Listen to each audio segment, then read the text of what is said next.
हाय दोस्तों, सर्वप्रथम आप लोग मेरे चैनल को सब्सक्राइब कर लीजिए, बेल आइकन ऑन कर लीजिए, कमेंट और लाइक करना मत भूलिए। एक बार आप लोगों से फिर कहते हैं कि आप लोग मेरे चैनल को सब्सक्राइब कर लीजिए, बेल आइकन ऑन कर लीजिए, कमेंट और लाइक करना मत भूलिए।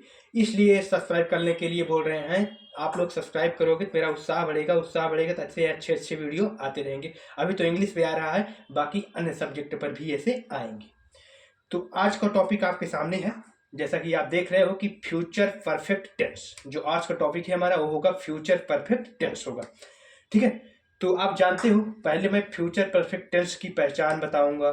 ठीक है, पहचान बनाने के बाद इसमें कौन सी हेल्पिंग वर्ब लगती है फिर ये बताऊंगा।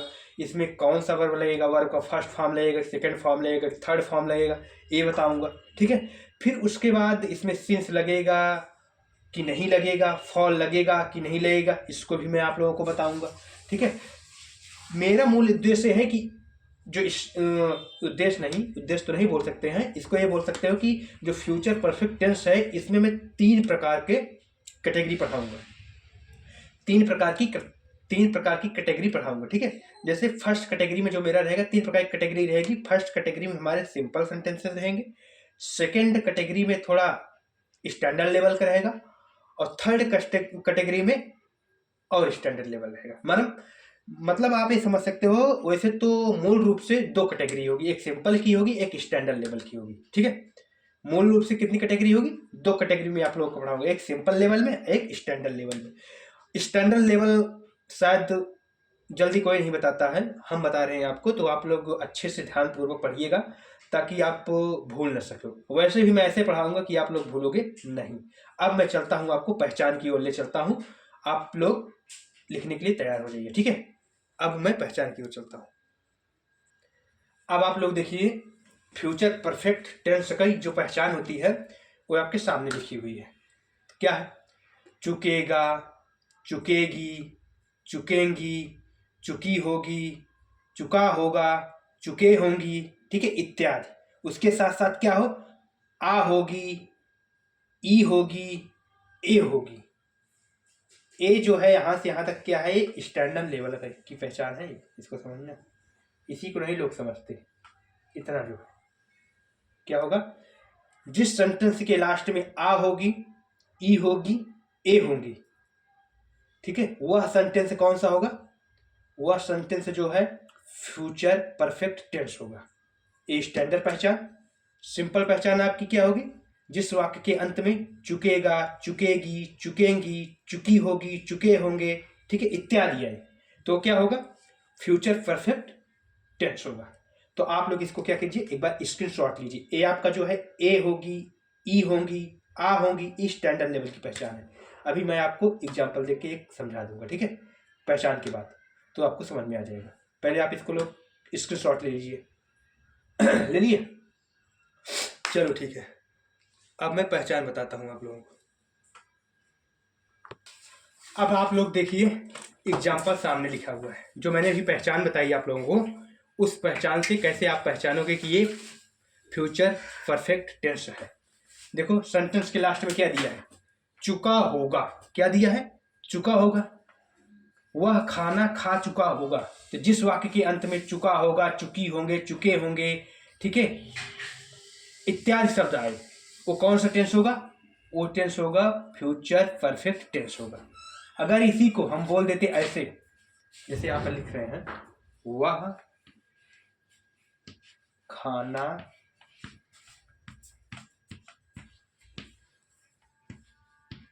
खाई होगी, स्टैंडर्ड लेवल की पहचान। ठीक है, अब कैसे आप जानोगे? मैंने आपको बताया था, जिस वाक्य के अंत में ई होगा, आ होगा, ए होंगे, इत्यादि शब्द आए, वो कौन सा टेंस होगा? वो होगा फ्यूचर परफेक्ट टेंस होगा। ये तो बताए थे ना, ई होगा,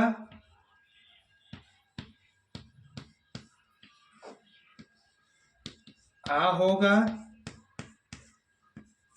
ए होगी, ठीक है, ये तीनों जहां आ जाए, ठीक है, वो कौन सा टेंस हो जाएगा?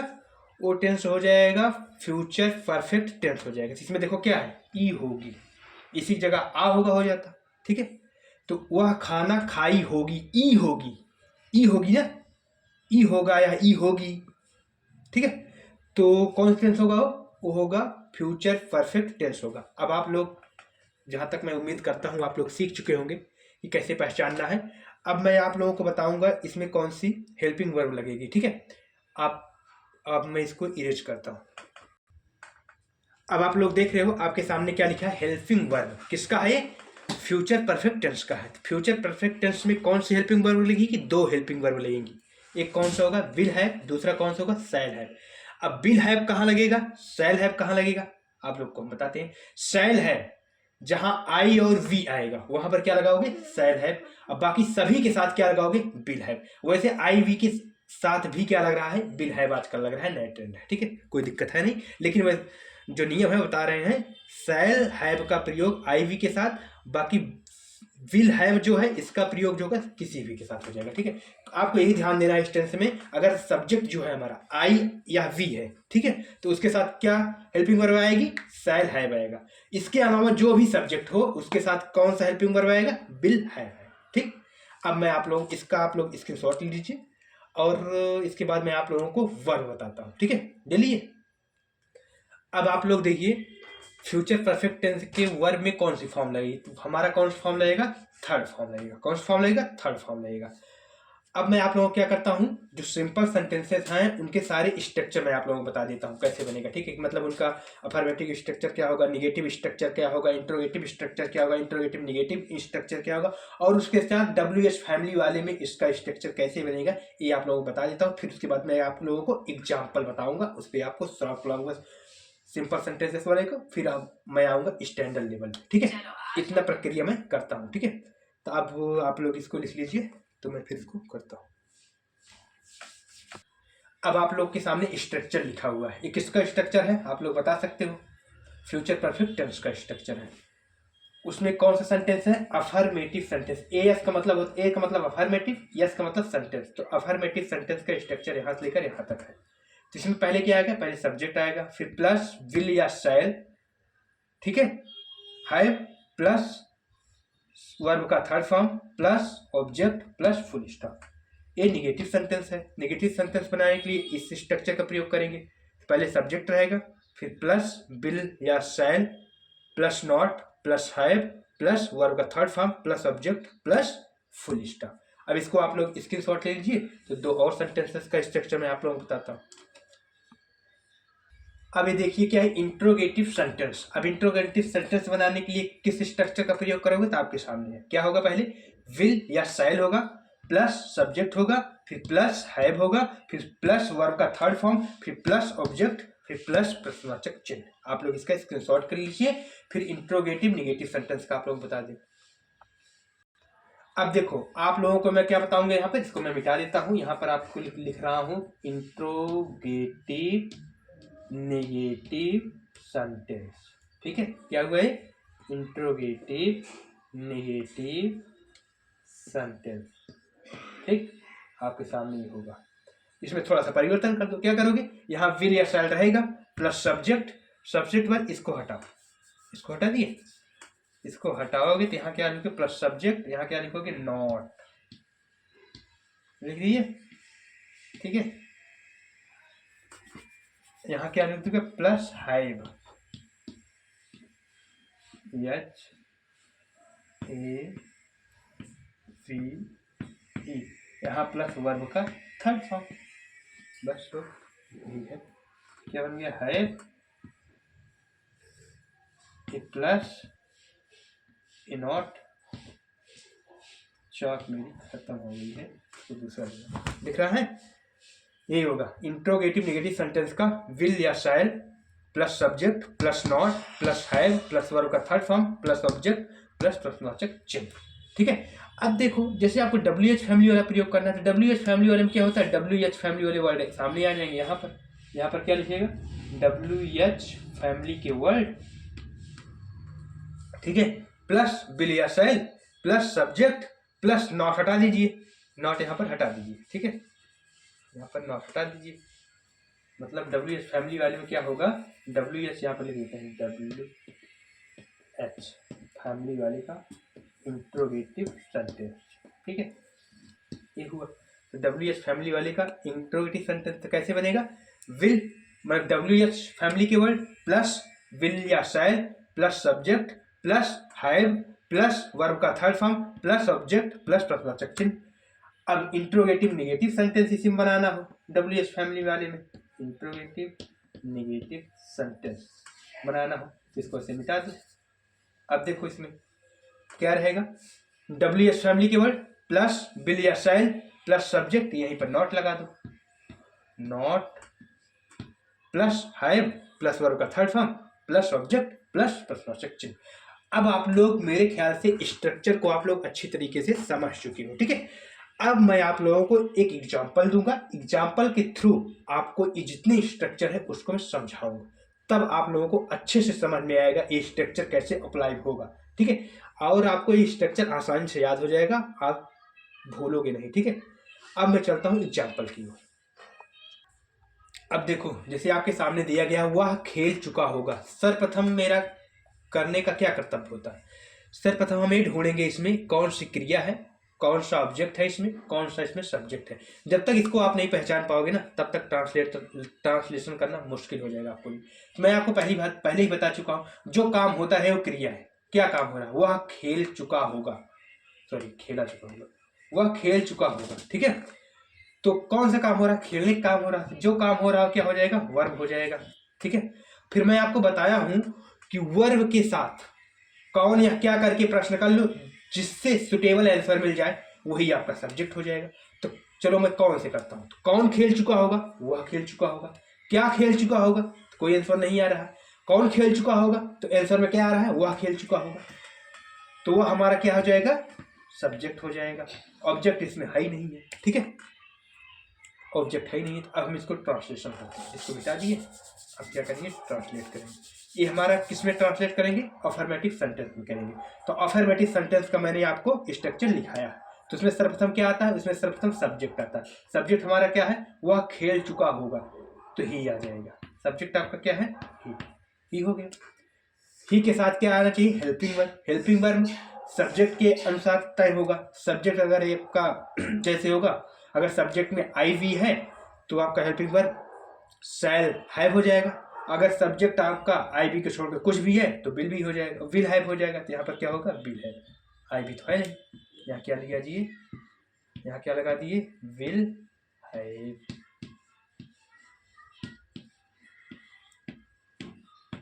ठीक है, विल हैव हो गया। फिर अब क्या आएगा? वर्ब का थर्ड फॉर्म आएगा। तो जब वर्ब का थर्ड फॉर्म आएगा तो वर्ब आपका खेलना है, तो प्ले होता है खेलना। थर्ड फॉर्म क्या होगा? प्लेड, PLAYED,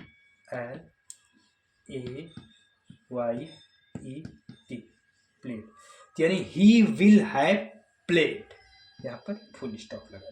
तो आपका क्या हुआ translation? He will have played. अब इसी को आपको क्या बनाना हो?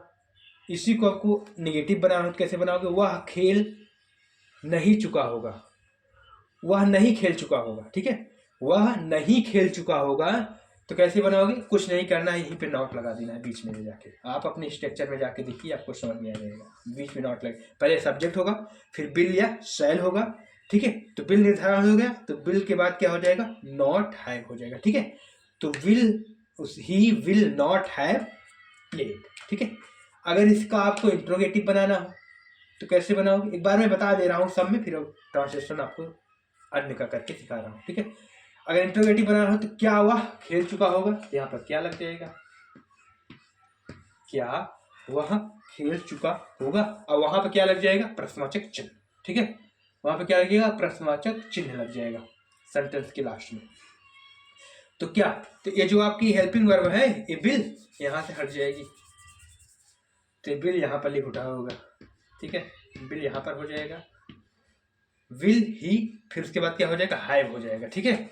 विल ही हैव प्लेड, ठीक है। इंट्रोगेटिव निगेटिव का कह दिया जाए तो क्या वह नहीं खेल चुका होगा? यहाँ पर नहीं लगा दो बीच में। क्या वह नहीं खेल चुका होगा? तो इसका क्या हो जाएगा? Will he not have plate. इसी तरह आपको क्या कहते हैं, WH फैमिली वाला, तो इसको मिटा दो, इसको मिटाए, इसको भी मिटा दो, WH फैमिली से बनेगा वह क्यों खेल चुका होगा। यहां पर लिख दो क्यों, वह क्यों खेल चुका, वह क्यों खेल चुका होगा। इसका क्या हो जाएगा, WH फैमिली का वर्ड पहले आ जाएगा। WH फैमिली का वर्ड क्या है, क्यों। तो क्यों की मीनिंग क्या होती है, वाई। तो यहाँ पर क्या लिखोगे, WH वाई। तो वाई विल ही नॉट, हटा दो,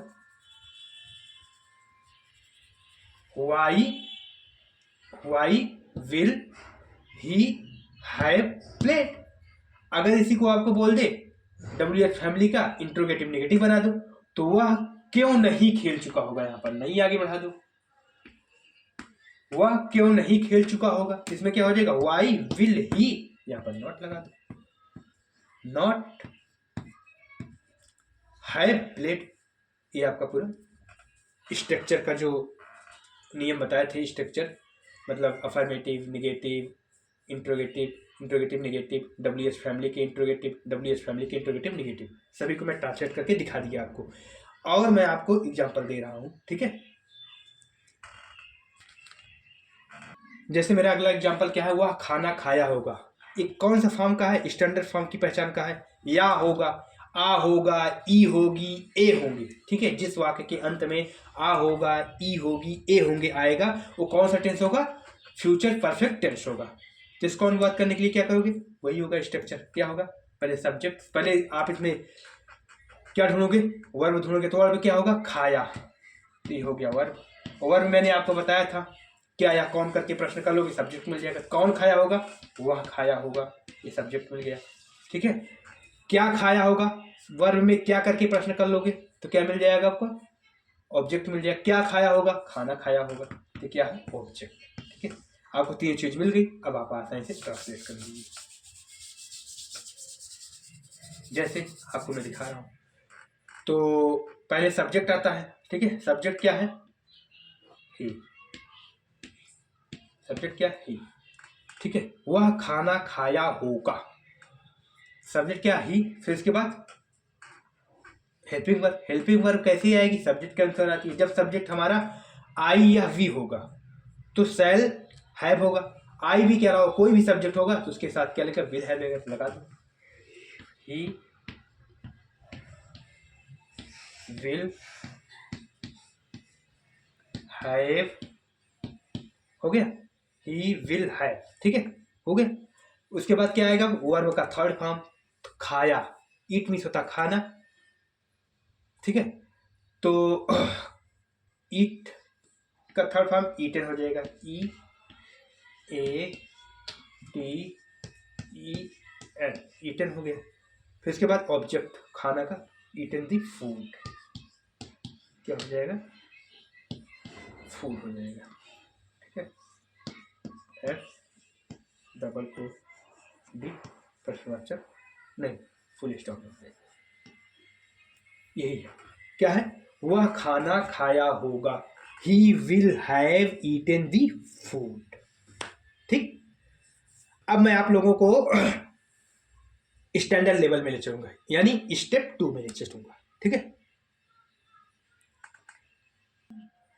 अब देखो, जो मेरा स्टेप 2 है यानी स्टैंडर्ड लेवल का, उसमें क्या है, उसमें ये रहेगा कि जो भविष्य में एक सर्टेन टाइम में एक्शन को पूर्ण कर लिया जाएगा, ठीक है। मतलब जो भविष्य में कार्य होगा उसको एक निश्चित समय में पूर्ण कर लिया जाएगा, ठीक है। ऐसे प्रकार के सेंटेंस रहेंगे, ठीक है।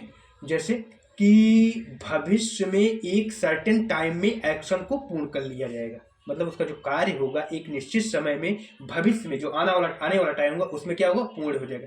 जैसे एग्जाम्पल इसका क्या होगा, एग्जाम्पल यही होगा कि तब तक वह सब कुछ भूल चुकी होगी, ठीक है।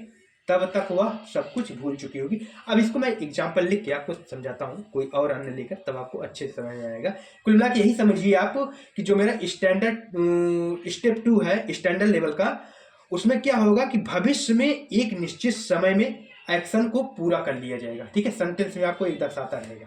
तो चलो मैं एग्जाम्पल की ओर चलता हूँ। अब देखो आप लोग, एग्जाम्पल देने से पहले मैं कुछ बातें आप लोगों को और बता देता हूँ, तब आप लोगों को अच्छा समझ में आएगा। जैसे इसमें दिया है बाई दिन, तब तक। अगर सेंटेंस के बीच में तब तक आ गया तो उसके लिए क्या प्रयोग करोगे, या सेंटेंस में आ गया तब तक का जिक्र हो गया तो उसके लिए बाई दिन का प्रयोग करोगे। सेंटेंस में उस समय तक का जिक्र हो गया तो उसके लिए बाई दी टाइम का यूज करोगे। सेंटेंस में यानी जून तक, जुलाई तक, एक हफ्ते तक, ठीक है, सोमवार तक, ऐसा कुछ आ जाए तो बाई जून या जो रहेगा उसको आप उपयोग करेंगे। ठीक है, यह आपको सेंटेंस में दिया इस महीने के अंत तक, इन दी एंड ऑफ दिस मंथ, यह दे दिया जाए इस वर्ष के अंत तक तो इन दी एंड ऑफ दिस ईयर। ठीक है, ऐसे करके आप प्रयोग करेंगे। तो आपके सामने है, इसको आप स्क्रीनशॉट लीजिए, ये बहुत अच्छी चीज है, अधिकतर लोग नहीं बताएंगे आप लोग। ठीक है, आप इसको स्क्रीनशॉट लीजिए। चलो मैं आप एग्जाम्पल आप लोग को बताता हूँ। अब आपके समक्ष जो एग्जाम्पल है आप लोग देखिए, इसमें क्या है, सीता यह प्रोजेक्ट इस वर्ष तक खत्म कर चुकी होगी, यानी एक निश्चित समय में वो खत्म कर लेगी। ठीक है, जो काम एक निश्चित समय में या एक निश्चित समय में अपने एक्शन को पूर्ण कर लिया जाता है उसमें टाइप 2 का नियम लगता है। ठीक है, वो टाइप 2 का सेंटेंस होता है, फ्यूचर परफेक्ट टेंस में टाइप 2 का सेंटेंस होता है। तब देखो इसमें क्या है, सीता यह प्रोजेक्ट इस वर्ष खत्म कर चुकी होगी, तो पहचान क्या है, चुकी होगी। ठीक है, चुकी होगी, जिस वाक्य के अंत में चुका होगा, चुकी होंगे, चुके होंगे इत्यादि शब्द है, वो कौन सा टेंस होगा, वो पास्ट पर वो फ्यूचर परफेक्ट टेंस होगा। कौन सा टेंस होगा, फ्यूचर परफेक्ट टेंस होगा। जिस वाक्य के अंत में चुका होगी, चुकी होंगे, चुके होंगे इत्यादि शब्द आए वो फ्यूचर परफेक्ट टेंस होगा। इतना क्लियर। अब आपको ढूंढना है इसमें मेरा कौन सा सब्जेक्ट है, कौन सा ऑब्जेक्ट है और कौन सा वर्ब है। तो जो कार्य होता रहे वो क्या है, सीता यह प्रोजेक्ट इस वर्ष तक खत्म कर चुकी होगी, यानी खत्म कर चुके मतलब पूर्ण कर चुकी होगी। तो कौन सा कार्य हो रहा है, खत्म करने का कार्य हो रहा है। ठीक है, तो क्या हो गया, ये वर्ब हो जाएगा। और वर्ब में मैंने आपको बताया था कि क्या या कौन करके प्रश्न कर लो तो आपको मिल जाएगा। चलो कौन सी स्टार्ट करते हैं। पहला प्रश्न, कौन खत्म कर चुका होगा, तो सीता खत्म कर चुकी होंगी, तो सीता क्या हो जाएगा, सब्जेक्ट। अब मैंने आपको बताया था कि वर्ब में क्या करके प्रश्न कर लो तो आपको क्या मिल जाएगा, ऑब्जेक्ट मिलेगा। क्या खत्म कर चुकी होंगी, यह प्रोजेक्ट खत्म कर चुकी होंगी, तो यह प्रोजेक्ट क्या हो जाएगा, ऑब्जेक्ट हो जाएगा। ठीक, क्लियर। अब आपके पास सारी चीज क्लियर है, जैसे वर्ब आपको मालूम है, सब्जेक्ट आपको मालूम है और ऑब्जेक्ट आपको मालूम है, तो आप ट्रांसलेट कर लीजिए। ठीक है, और दूसरी बात एक चीज और देखिए, इस वर्ष तक, अभी हम आपको बताए थे क्या, इस मंथ तक, क्या बताए थे, इस मंथ तक। आपको क्या बताया था, इस मंथ तक, यानी उसका क्या लिखाया था, by the end of this month. लेकिन इसमें दिया क्या है, इस वर्ष तक, तो जहां मंथ है वहां पर वर्ष कर दीजिए। यहां पर क्या लिखोगे, by the end of this year. ठीक है, by the end of this year. अब चलो ट्रांसलेट करते हैं, इसको मिटा दीजिए, इसको मिटा देते हैं। अब आप लोग देखिए, इसको मिटा देते हैं। अब आप लोग देखिए, पहले क्या लिखा जाएगा, सब्जेक्ट। तो सब्जेक्ट हमारा क्या है, सीता, तो सीता लिख लो। यहां पर क्या लिख लिया मैंने, सीता, सीता हो गया। फिर उसके बाद सीता के साथ क्या आना चाहिए, हेल्पिंग वर्ब। हेल्पिंग वर्ब मैंने बताया था, यदि हमारा सब्जेक्ट आई या वी हो तो उसके साथ शैल हैव आएगा, और उसके अलावा अगर आई भी नहीं है, उसके अलावा कोई भी सब्जेक्ट है तो उसके साथ क्या आ जाएगा, विल हैव आएगा। तो यहाँ पर विल हैव लिख दीजिए, तो विल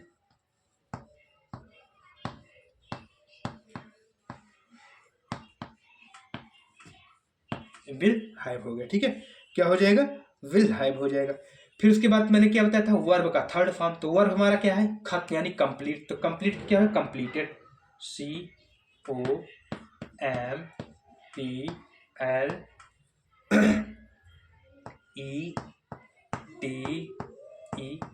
कंप्लीटेड। ठीक है, कंप्लीटेड। फिर उसके बाद क्या आएगा, ऑब्जेक्ट। ऑब्जेक्ट मेरा क्या था, यह प्रोजेक्ट, यानी दिस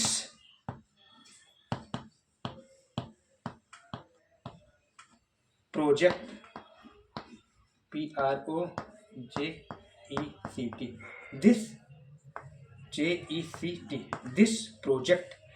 फिर उसके बाद क्या बच रहा है, इस वर्ष तक, यानी बाई, क्या लिखोगे, by the end of this year. क्या लिखोगे, बाई, अभी हम आपको बताए थे उसमें क्या लिखा था, इस महीने तक, लेकिन इसमें क्या लिखा है, इस वर्ष तक। उसमें इस महीने का क्या लिखा था, by the end of this month, इस महीने तक, लेकिन इसमें ईयर लिखा है, इसमें क्या कर लोगे, by the end of this year, by the end of this year, YEA, full stop यहाँ लगा ली। अब आप लोगों को समझ में आ गया होगा, ठीक है। अब इसी तरह आप लोग सेंटेंस को बनाइएगा, प्रैक्टिस कीजिएगा, आप लोगों को आएगा, ठीक है। अब मैं चलता हूँ टाइप 3 की ओर, इसको आप लोग एक बार लिख लीजिए।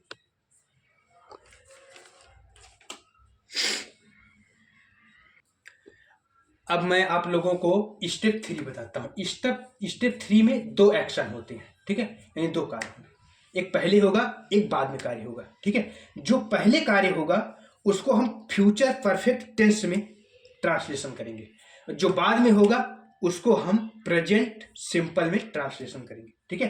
फिर से आप लोग समझिए, जो फ्यूचर परफेक्ट टेंस है इसमें 2 एक्शन होंगे, ठीक है, 2 एक्शन होंगे, एक पहले होगा, एक बाद में होगा। जो पहले होगा कार्य, जो पहले कार्य होगा उसका ट्रांसलेशन हम फ्यूचर परफेक्ट टेंस में करेंगे, और जो बाद में कार्य होगा या बाद में एक्शन होगा उसका हम ट्रांसलेशन प्रेजेंट सिंपल में करेंगे, ठीक है। और इसमें अब आप लोग कंफ्यूजन होगी कि जैसे पास्ट परफेक्ट टेंस में सिंस और फार का प्रयोग होता था, तो इसमें भी होगा कि नहीं, हाँ, इसमें फॉर का यूज होगा लेकिन सिंस का प्रयोग नहीं होगा, ठीक है। इसमें फॉर का यूज होगा बट सिंस का प्रयोग नहीं होगा, समय के साथ फॉर का यूज होगा लेकिन सिंस का यूज नहीं होगा। एक बार फिर से आप लोगों को समझा देते हैं, जैसे कि स्टेप 3 स्टैंडर्ड लेवल का है, इसमें 2 एक्शन होंगे, इस सेंटेंस में 2 एक्शन जो होंगे उसमें जो पहला कार्य होगा उसका ट्रांसलेशन जो होगा फ्यूचर परफेक्ट टेंस में होगा, जो बाद में कार्य होगा उसका ट्रांसलेशन जो होगा वो प्रेजेंट सिंपल में होगा, ठीक है। इसमें सिंस का यूज नहीं होगा समय के लिए, ठीक है। इसमें फॉर का यूज होगा क्योंकि इसमें अनिश्चित समय रहेगा, ठीक है। फॉर का यूज कहाँ होगा, जैसे 4 ईयर दे दे, 2 ईयर दे दे, 2 हफ्ते से दे दे, 1 हफ्ते से दे दे, 3 घंटे से दे दे, 4 घंटे से दे, ऐसे टाइम दिए रहेंगे, एक निश्चित टाइम आपको नहीं दिया रहेगा, ठीक है। एक अनिश्चित टाइम दिया रहेगा, उसमें आपको कार्य को पूर्ण करना होता है, ठीक है। तो इसलिए इसमें सिंस का यूज नहीं होगा, केवल फॉर का यूज होगा क्योंकि अनिश्चित टाइम रहता है, ठीक है। अब देखो मैं आप लोगों को एग्जाम्पल की ओर लेकर चलता हूं, पहले आप लोग इसका स्क्रीनशॉट ले लीजिए। हो गया, चलो मैं एग्जाम्पल लेता हूं। अब देखो आप लोगों के सामने सेंटेंस है स्टेप 3 का, स्टैंडर्ड लेवल का जो है, तो उसमें जो सेंटेंस है आपको दिया है, जब तक मैं घर आऊंगा तब तक सोनू खाना खा चुका होगा। अब देखो इसमें 2 एक्शन हो रहे हैं, एक पहले हो रहा है, एक बाद में हो रहा है। पहले कहाँ हो रहा है बताइए, मैं खाना खा चुका होगा, अरे सॉरी, सोनू खाना खा चुका होगा। पहले कार्य कौन सा, सोनू खाना खा चुका होगा, सोनू के खाना खाने का कार्य पहले हो जा रहा है, तब मैं आऊंगा, ठीक है। यानी बाद में कार्य कौन सा होगा, मैं घर आऊंगा, ठीक है, ये बाद में कार्य हो रहा है, और पहले कौन सा आ रहा है, सोनू खाना खा चुका होगा। तो यानी पहले किसका ट्रांसलेशन करेंगे, जो पहले कार्य हो रहा है, तो जो पहले कार्य हो रहा है उसका ट्रांसलेशन किस में करेंगे, मैं आपको लिखाया था पास्ट परफेक्ट टेंस में करेंगे, और जो बाद में कार्य हो रहा है उसका ट्रांसलेशन किस में करेंगे, प्रेजेंट सिंपल में करेंगे। तो चलो पहले कौन सा रहा, सोनू खाना खा चुका होगा, तो इसमें पहले वर्ब कौन सा है, खाना खा चुका होगा, क्या है, वर्ब है। और वर्ब के साथ अगर आप प्रश्न करो क्या या कौन लगा के, कौन खा चुका होगा, सोनू, सब्जेक्ट मिल गया आपको, ये वर्ब हो गया, ठीक है। अब बचा ऑब्जेक्ट, क्या खा चुका होगा, खाना खा चुका होगा, ये ऑब्जेक्ट हो गया। तीनों चीज आपको मिल गई, इसको आप इरेज कर दीजिए, अब आप ट्रांसलेशन कीजिए, ठीक है। अब देखिए इसमें क्या लिखोगे, पहले क्या होगा ट्रांसलेशन, जो पहले कार्य हो रहा है, पहले कौन सा कार्य होगा, सोनू खाना खा चुका होगा, तो किसमें होगा ये, फ्यूचर परफेक्ट टेंस में होगा। फ्यूचर परफेक्ट टेंस का स्ट्रक्चर क्या है? पहले सब्जेक्ट, सब्जेक्ट क्या है? सोनू। तो यहाँ पर मैंने लिखा सोनू, हो गया, ठीक है। फिर उसके बाद क्या आएगा? उसके बाद हमारा आएगा हेल्पिंग वर्ब। तो हेल्पिंग वर्ब क्या हो जाएगा? विल हैव हो जाएगा। तो यहाँ क्या लिख दिए? विल हैव लिख दिए, ठीक है। फिर उसके बाद क्या आ जाएगा? वर्ब का थर्ड फॉर्म। तो खाना का थर्ड फॉर्म क्या होता? ईट का थर्ड फॉर्म क्या होता? ईटेन। तो E A T E N, eaten हो गया। फिर उसके बाद क्या बचा? Object, eaten the food, eaten the food, ये हो गया। तब तक के लिए इंग्लिश क्या लिखोगे भाई? तब तक के लिए हम इंग्लिश जो लिखेंगे वो लिखेंगे आप लोगों को मैं लिखाया भी था, आप लोग याद कीजिए क्या लिखाया था। तब तक के लिए क्या लिखाया था आप लोगों को, नहीं याद है? तो देखो, जब तक मैं घर आऊंगा तब तक सोनू खाना खा चुका होगा। आगे क्या लग जाएगा? By the time. क्या लग जाएगा? By the time. क्या लग जाएगा? By the TIME। अब दूसरा क्या है? जब तक मैं घर आऊंगा, ठीक है। बाय द टाइम जब तक के लिए होता है, तो यहाँ क्या हो जाएगा? बाय द टाइम, यानी उस समय तक या तब तक, उस समय तक, ठीक है, या उस समय तक का प्रयोग कर लो, ठीक है, बाय द टाइम। फिर उसके बाद आगे क्या करोगे? आगे अब दूसरा सेंटेंस, मैं घर आऊंगा, जब तक मैं घर आऊंगा, बाय द टाइम, ठीक है। तो जब तक मैं घर आऊंगा उसके लिए आप क्या लिखोगे? मैं, अब इसको इरेज करना पड़ेगा, चलो इसको यहाँ पे इरेज कर देता हूँ। अब आगे दूसरा वाला कर देता हूँ। तो यहाँ क्या लिखोगे? मैं घर आऊंगा। तो आऊंगा सिंपल प्रेजेंट सिंपल में बताया था होने के लिए। जब प्रेजेंट सिंपल में बताया था तो यहाँ पर क्या हो जाएगा? मैं घर आऊंगा ना, तो आई गेट होम, HOM, यही हो जाएगा, ठीक है। अब आप लोग मेरी जो वीडियो है यहीं तक वीडियो रहेगी। जो अगला वीडियो है वो होगा फ्यूचर परफेक्ट कॉन्टिन्यूअस टेंस का होगा, ठीक है। आप लोग वेट कीजिए, कल तक वो भी आ जाएगा। उसके पहले आप लोग मेरे चैनल को सब्सक्राइब कर लीजिए, बेल आइकन ऑन कर लीजिए, कमेंट और लाइक करना मत भूलिए। थैंक यू, धन्यवाद।